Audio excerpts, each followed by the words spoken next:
Wanawaambia wasikule chakula, wao wenyewe wanapika hapo, wanakula chakula wakingojea wewe ukufe njaa.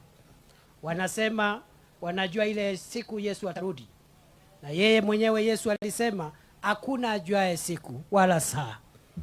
Kweli si lazima wakusababishe wewe ukufe, na hata ukikataa kula na kunywa ama ukibadilisha nia ya kutokula na kunywa, wanakupiga na mawe na nyundo na vifaa butu mpaka unafariki dunia. Wengine wamenyongwa kwa mikono na waya.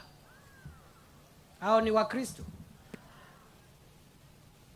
Sababu Kristo ambaye tunajua ni yule alikuta watu wakiwa na njaa akawapatia mkate na samaki.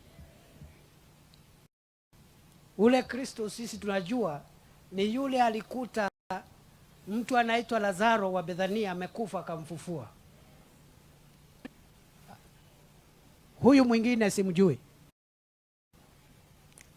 And therefore, every person who is a leader of faith who thinks that going forward they can take advantage of the institutional and legal gaps we have in our country, hide under religion, hide under the freedom of worship, to cause death, torture, inhuman treatment.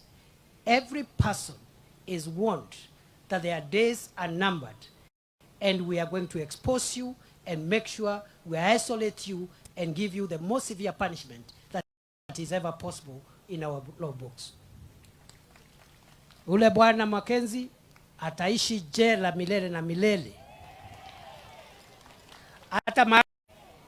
Ataishi pale jela mpaka siku ile Mwenyezi Mungu atamutoa duniani akwende akakutane na hukumu yake huko. Sijui kama tunaelewana.